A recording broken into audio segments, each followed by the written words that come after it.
안녕하세요. 대기업에서 항공산업을 담당하고 있는 담당 멘토 김기동입니다. 자, 오늘은 에어 부산 저와 함께 자세하게 살펴보도록 할 텐데요. 에어 부산 같은 경우에는 실적이 나왔죠. 이 2분기 실적 같은 경우에는 매출액은 큰 폭으로 증가를 했지만 이 영업이익 측면에서는 소폭 아쉬운 부분을 보이기도 했습니다. 하지만 저희가 그럼에도 이 어떤 부분들을 기대해 볼 수 있을지 제가 여러분들에게 좀 자세하게 설명해 드리도록 하고요. 그 이후에 에어부산의 차트를 보시면은 계속해서 조금 이렇게 좀 조정을 받고 있는 모습들을 보여주고 있죠. 따라서 저희가 이 부분대에서 어떠한 대응 전략을 짤 수 있을지, 그리고 현재 이제 좀 시장에 피크아웃 우려가 있는데 이런 우려를 불식시키면서 좋은 실적을 내고 이로 인해 반등을 할 수 있을지, 여기에 대한 내용들도 제가 여러분들에게 좀 자세하게 설명해 드릴 테니까요. 이 영상 집중해서 시청해 주시면 정말 감사할 것 같습니다. 일단 실적 먼저 짚고 넘어가 보도록 하겠습니다. 에어부산 같은 경우에는 매출액이 이렇게 2,454억 원을 기록하는 모습을 보여줬는데요. 매출액은 18.7%나 증가를 했습니다. 저희가 전년 동기, 즉 23년 2분기와 비교해 본다고 한다면 28.7% 증가를 했지만 이 전기 대비로는 감소를 했는데, 여기에 대해서는 좀 성수기와 비수기에 대한 효과다라고 좀 염두에 두시면 좋을 것 같습니다. 다만 조금 아쉬웠던 부분이 바로 영업이익이다라고 볼 수 있겠는데요. 영업이익 같은 경우에는 약 181억 원대를 기록하는 모습을 보이면서 전년 동기 대비 46.7%나 감소한 모습을 보였습니다. 네, 그렇기 때문에 영업이익이 이렇게 거의 이제 절반 수준으로 나왔기 때문에 좀 많은 분들이 좀 걱정할 수도 있다라고 생각이 들어가지고 저희가 그럼에도 불구하고 이 어떠한 내용 때문에 이렇게 실적이 소폭 영업이익이 좀 안 좋게 나왔는지, 그리고 그러면 어떤 분들 기대해 볼 수 있을지 좀 설명드리도록 하겠습니다. 일단 최근에 환율이 굉장히 높은 추세를 유지를 하고 있었죠. 그렇기 때문에 환율이 높게 유지가 된다고 한다면 이 비행기를 리스하는 비용, 구매하는 비용을 달러로 지급을 하고, 여기에 더해서 이제 항공유 같은 경우에도 이 달러로 지급을 하기 때문에 환율 상승으로 인한 여파는 좀 피하기 힘들었다라고 볼 수 있겠고요.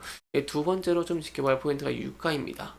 이 유가는 이제 한동 항공유와 연동이 되어 있는데, 항공유 같은 경우 이제 매출 원가의 30%를 차지하고 있죠. 그렇기 때문에 이제 환율적인 측면, 그리고 유가적인 측면으로 인한 조금 실적적인 부분에서 소가 아쉬운 모습을 보였고, 인건비라던가 아니면 정비비 등의 일회성 비용이 좀 증가를 했다는 부분들은 소폭 염두에 두시면 좋을 것 같습니다. 다만 저희가 생각해 봐야 되는 포인트가 이 LC셀의 연간 영업이익 수준에서 2분기의 기여도는 보통 이제 10% 수준인 모습들을 많이 보여줬다는 것입니다. 참고로 절반을 차지하는 1분기 실적은 서프라이즈였다는 점을 저희가 좀 생각을 해볼 수 있겠고요. 이 2분기 실적이 많이 하회를 한다고 하더라도 저희가 이제 상반기, 이 상반기로 본다고 한다면은 여기에 대한 영향은 그래도 그럼에도 소폭 무마할 수 있지 않을까라고 볼 수 있겠습니다. 그러니까 상반기 매출로 보면은 이제 에어부산 같은 경우 올해 상반기 5,076억 원대를 기록하는 모습을 보여줬죠. 그렇기 때문에 전년 동기 대비 23.4%나 증가하는 긍정적인 모습을 보여줬고요. 단기 순이익이라든가 영업이익 같은 경우에도 이렇게 890억 원대를 기록하는 모습을 보여주면서 전년 동기 대비 8.9%나 증가하는 모습을 보여줬다라고 좀 설명을 들어볼 수 있겠습니다.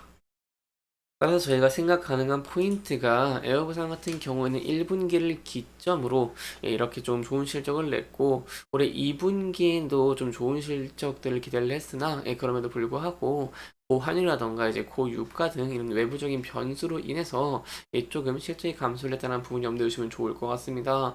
다만 저희가 생각해 봐야 되는 부분들이 이제 향후에는 좀 긍정적인 전망들을 기대가 가능하다는 것인데요. 일단 살펴볼 부분이 상반기에 여행 수요가 굉장하게 꾸준하게 이어지는 모습을 보여줬죠. 이 에어 부산 같은 경우에는 이제 이 중국 노선이 약 350% 증가하는 모습을 보였습니다. 탑승객이요. 350% 증가하는 모습을 보여줬고, 중화권 220%, 그리고 동남아 120%와 일본 약 100% 순으로 증가하는 모습을 보여줬기 때문에 이러한 면들에서 봤을 때 저희가 향후 이제 중국을 기점으로 긍정적인 실적을 내는 부분들도 기대해 볼 수 있겠고요. 에어부산 같은 경우에는 지난해 이 엔진, 이 시안이라던가 장자리 사양 노선에 순차적으로 좀 복항하는 모습을 보여줬죠. 그렇기 때문에 이렇게 중국 노선 운함병을 점진적으로 확대를 하면서 공급이 늘어났고, 단체 관광을 중심으로 한 수요가 회복이 되고 있는 모습들을 보여주고 있다 보니까 350%나 증가한 모습을 보였다라고 할 수 있겠습니다. 그래서 이제 향후에는 좀 유가라던가 환율이 좀 하락을 할 수 있을지, 그리고 이제 또 일회성 비용들이라던가 아니면 인건비 등 현재 이런 비용 지출이 많이 지출되고 있는 것으로 보이고 있는데, 그렇기 때문에 이런 외부적인 변수가 많이 감소를 하면서 이렇게 시장에 좀 마련되어 있는 피크아웃 우려라던가 이 실적 부진에 대한 우려들을 이겨낼 수 있을지가 중요하다고 볼 수 있겠습니다. 여기에 대해 저희가 그럼에도 3분기부터 또 기대 가능한 포인트들이 있죠. 바로 올해 3분기, 즉 하반기에는 에어부산이 이 최장거리 노선인 부산에서 인도네시아의 발리 노선의 취항도 예정이 되어 있습니다. 이 발리 노선 이제 신혼여행으로 많이 가고 없어 못 파는 알짜 노선이기 때문에 발리 노선에 취항을 하는 모습을 보이게 된다고 한다면 이 수익성 측면에서 저희가 향후 긍정적인 실적들을 기대해 볼 수 있는 요인 중에 하나라고 볼 수 있겠고요. 또한 여름철 성수기가 더 접어드는데 이런 또한 에어부산의 강점이라고 할 수 있는 기재 효율 운용성, 기재 운영 효율성을 좀 더 극대화할 수 있을지 이런 내용들도 좀 지켜보는 것이 중요하다고 볼 수 있겠습니다. 이렇게 긍정적인 실적을 내는 모습을 보이게 된다고 한다면 아무래도 실적 우려라던가 피크 우려에 대해서 좀 반등하는 모습들을 기대해 볼 수 있기 때문에 이런 부분 제가 계속해서 여러분들에게 전달드리도록 하겠습니다. 마지막으로 저희가 에어부산의 차트 함께 살펴보는 시간 가져보도록 할 텐데요. 에어부산 같은 경우에는 이렇게 금일 1.14% 정도 하락을 하고 있는 모습을 보이고 있습니다. 따라서 이 부근대에서 대응 전략이 굉장히 중요할 것 같은데요. 이 차트를 좀 소폭 크게 봤을 때 앞서도 이렇게 좀 지지와 저항을 받았고 매물대가 쌓여있는 라인대가 있습니다. 이 부근대에서 지지를 받을 수 있을지 여기에 대한 여부를 함께 지켜보시는 게 중요할 것 같고요. 그 이후에는 잣대를 소폭 크게 봤을 때 저희가 이제 전에 이렇게 지지를 받았던 구간대라던가 아니면은 저점 부근 때까지 열려있다는 부분은 소폭 염두에 두시면 좋을 것 같습니다.